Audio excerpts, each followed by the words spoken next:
Episode की शुरुआत में हम नुआन को देखते हैं जो कि हांचे को याद कर रही थी, इसलिए वो उसकी आईडी खोलकर देखती है, जहाँ उसकी पोस्ट देखकर वो समझ जाती है कि वो बिजनेस ट्रिप पर गया हुआ है, इसीलिए वो उसमें कमेंट करती है। इधर हांचे जब उसका कमेंट पढ़ता है तो वो उसे मैसेज करके पूछता है कि क्या तुम सो गई, जिसे पढ़कर नुआन सोचती है कि कहीं उसका अकाउंट कोई और तो हैंडल नहीं कर रहा, पर फिर वो रिप्लाई करती है कि मैं तो फेरी व्हील पर हूँ, जो पढ़कर हांचे समझ जाता है कि वो गेम की बात कर रही होगी, जिसके बाद वो भी उस गेम को डाउनलोड करके खेलने लगता है, जहाँ गेम में उसे नुआन का कैरेक्टर मिल जाता है और फिर दोनों एक दूसरे को मैसेज करते हुए गेम खेलने लग जाते हैं। अगले दिन हम नुआन को उसकी कंपनी में देखते हैं, जहाँ पर उसे बाकी दोनों इंटर्न्स के साथ पैम्पलेट्स बांटने थे और उन शॉप्स की रिपोर्ट तैयार करनी थी, पर उन दोनों के मुकाबले नुआन को ज्यादा शॉप्स मिलती है, जिसके बाद नुआन एक एक करके उन शॉप्स पर जाती है। फिर बारी आती है उस शॉप की जहाँ पर वो काम किया करती थी। उसे यहाँ पर देखकर सभी लोग काफी ज्यादा खुश हो जाते हैं। नुआन बताती है कि मैं यहाँ पर सेल्स स्टेटस चेक करने के लिए आई हूँ। फिर ये लोग यहाँ पर काम की बातें करने लग जाते हैं। दूसरी तरफ हम हांचे को देखते हैं, जहाँ पर उसकी टीम आपस में बात कर रही थी कि अगर तुम उसे इग्नोर करो तो तुम्हें उसे मनाना पड़ता है,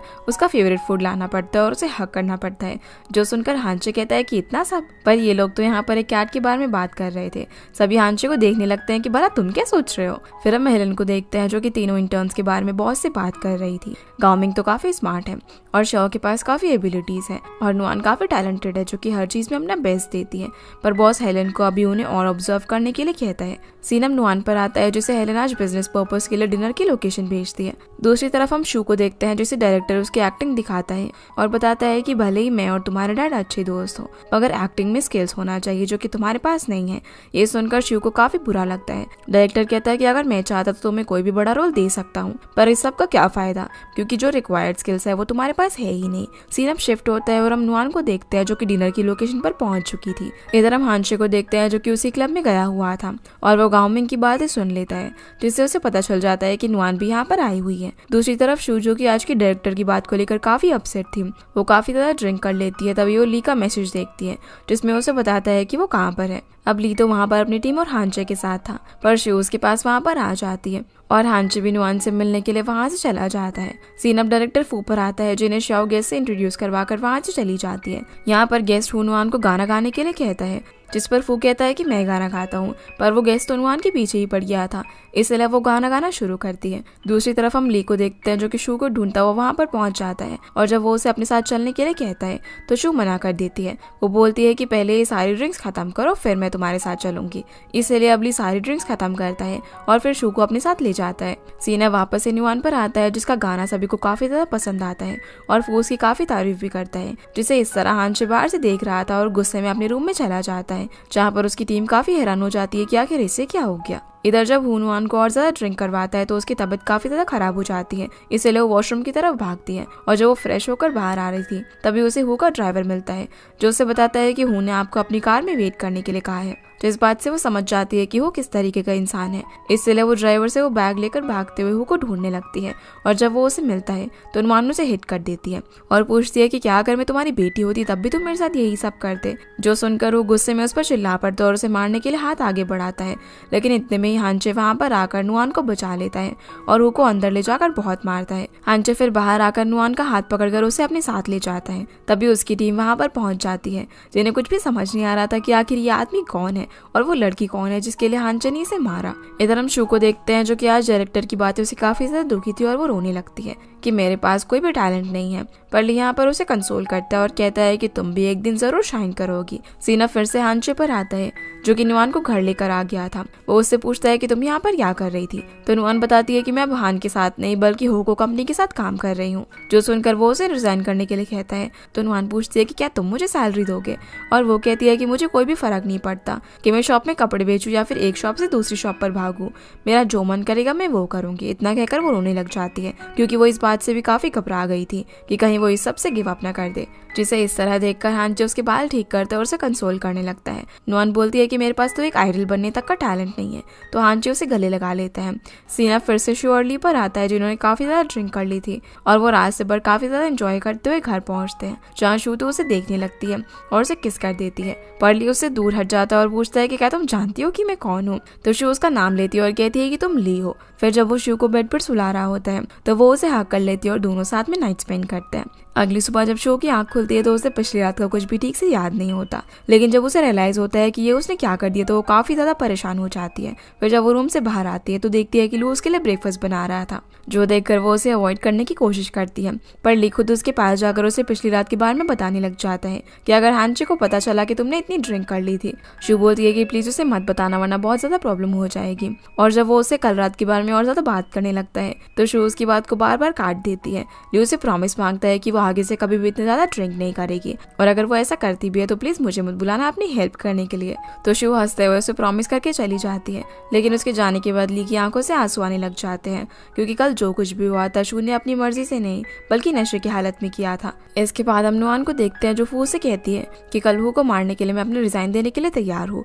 पर डायरेक्टर फू पूछता है कि आखिर तुम्हारी गलती क्या थी, तो नुआन बताती है कि मैं अपने क्लाइंट की प्रेफरेंस को प्रायोरिटी नहीं दे पाई। वो पूछता है कि अगर हम तुम्हें दोबारा चांस दें तो क्या तब भी तुम यही हरकत करोगे, जिस पर नुआन हाँ कहती है और रोते हुए कहती है कि मेरी कोई भी गलती नहीं है, जो देखकर वो हंसने लग जाता है और कहता है कि गलती मेरी ही थी जो मैं को बर्दाश्त करता गया। फिर वो नुआन को वापस से उसके डेस्क पर जाने के लिए कहता है जहाँ बाहर गाओमिंग और श्याओ उनकी बातें सुन रहे थे और देखते ही ये बात पूरी कंपनी में फैल जाती है कि फू नुआन की इतनी केयर करता है। फिर हम नुआन और श्याओ को एक साथ में देखते हैं जहाँ पर श्याओ उसकी काफी तारीफ करती है कि मुझे नहीं पता था कि तुम अपने प्रिंसिपल्स की इतनी पक्की होगी और तुमने जो कुछ भी किया वो एकदम सही था, जो सुनकर नुआन उसे गले लगा लेती है। पर श्याओ पीछे हट जाती है और कहती है कि तुम भूलना मत हम राइवल्स हैं। इतने में ही नुआन को शू का मैसेज आता है जो कि उससे मिलना चाहती थी और क्योंकि नुआन को भी उससे कुछ बात करनी थी इसलिए दोनों मिलने का प्लान बनाते हैं। सीन अब शिफ्ट होता है और हम हांचे को देखते हैं जो कि अपना काम कर रहा था। इतने में उसे हॉटपॉट की आवाज आने लग जाती है और जब वो वापस आकर देखता है तो उसे नुआन की बात याद आती है कि हॉटपॉट अब काफी मोटी होती जा रही है।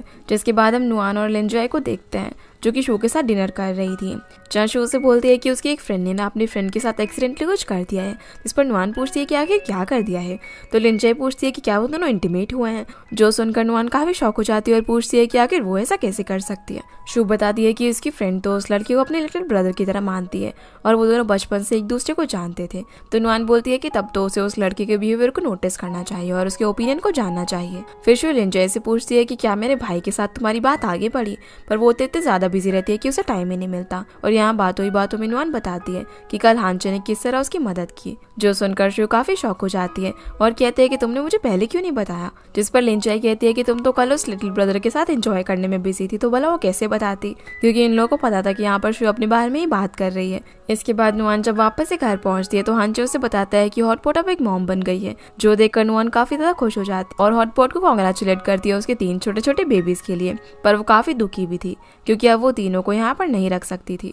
जिस पर हांचे बोलता है कि अरे तुम्हें ऐसा किसने कहा, तुम इन्हें यहाँ पर रख सकती हो। जो सुनकर नुआन खुशी के मारे हांचे को गले लगा लेती है और उसे थैंक्स कहती है, जिससे हांचे भी काफी शर्मा जाता है। फिर वो नुआन को याद दिलाता है कि उसकी इंटर्नशिप इस हफ्ते खत्म होने वाली है, जो याद करके नुआन टेंशन में आ जाती है। अब अगले दिन कंपनी में इंटर्न्स को फ्राइडे तक अपनी रिपोर्ट सबमिट करनी थी और उसी से डिसाइड होगा कि कौन इस कंपनी में रहेगा। अब वो हांचे से मैसेज में बात करती है जहाँ वो उसे उसकी रिपोर्ट में सब कुछ लिखने के लिए कहता है जो कुछ भी उसने ट्रेनिंग पीरियड के दौरान सीखा था। फिर सबके जाने के बाद नुआन एमी से पिछले दिन का डेटा मांगती है, पर वो उसे मिस्टर वांग के बारे में बताती है जिसके पास डेटा का एक्सेस था।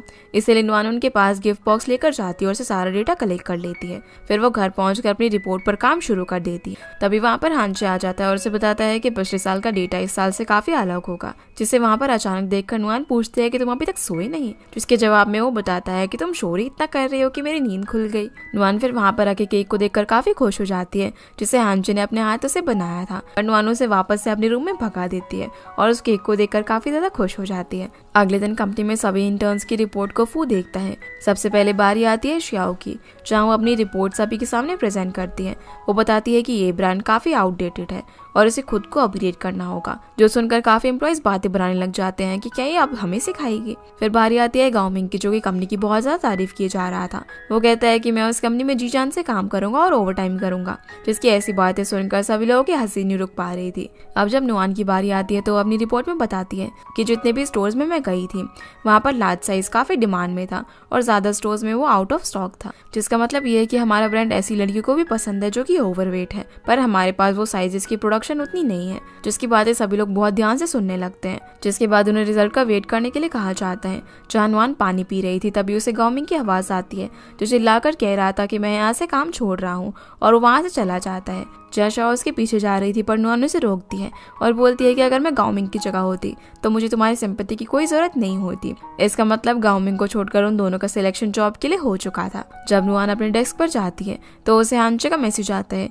जो उसे उसके सक्सेस के लिए डिनर ऑफर करता है, जिस चीज के लिए नुआन उसे थैंक्स भी कहती है। फिर हम नुआन को हान के साथ देखते हैं जो कि कुछ लड़कियों को डांस करता हुआ देखकर अपनी ट्रेनिंग के दिनों को याद कर रही थी। हान यहाँ पर उसे उसके लिए गिटार प्ले करने के लिए कहता है, जिसकी ट्यून पर वो अपना लिखा हुआ गाना भी गाता है। इतने में गो वहाँ पर आ जाती है जो कि अपना फोन ले जाने के लिए आई थी। हान फिर यहाँ पर नुआन को डिनर पर चलने के लिए कहता है, पर नुआन बोलती है कि मुझे तो तुम्हारा गाना सुन के काफी मजा आ गया और इसकी कोई जरूरत नहीं है। तो हान यहाँ पर उसे पकड़ लेता है और उसे बोलता है कि तुम मुझे कोई भी बात बता सकती हो, जिसकी ये बात तो उसे समझ नहीं आती। पर वो उसे यहाँ पर सारी बातें बताने लग जाती है कि कैसे हानचे उसकी कैच को घर में रखने के लिए मान गया है। पर यहाँ हम देखते हैं कि कोई इन दोनों की चुपके से फोटोज क्लिक कर रहा था। अब जब नुआन घर पहुंचती है तो हानचे ने पहले से ही उसके लिए नूडल्स बनाकर रखे हुए थे, जो देखकर वो काफी सरप्राइज हो जाती है। ये दोनों अब साथ में मिलकर खाना खाते हैं और फिर कैच का ध्यान रखते हैं।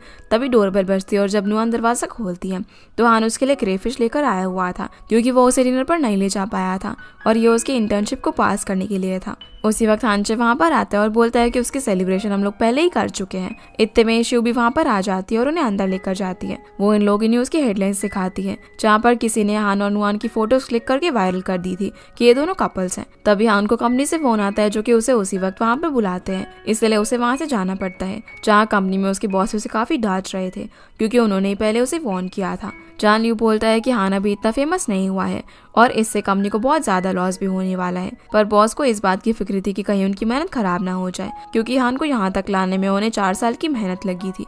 दूसरी तरफ नुआन लोगों के कमेंट्स पढ़कर काफी परेशान हो रही थी, तो शो कहती है लोगों को ऐसी स्टोरीज पढ़ने में काफी मजा आता है। इतने में उसे हान का कॉल आता है जो बताता है कि इस मैटर को मेरी कंपनी देख लेगी, तुम्हें किसी भी तरह के कमेंट्स पर ध्यान देने की जरूरत नहीं है और मैटर सॉल्व होने तक वो उसे नहीं मिल सकता। अगले दिन हम नुआन को उसकी कंपनी की मीटिंग में देखते हैं जहाँ पर फोन लोगों को लेटेस्ट डिजाइन के बारे में बता रहा था और सभी लोग न्यू डिजाइन की प्रमोशन पर काम कर रहे थे।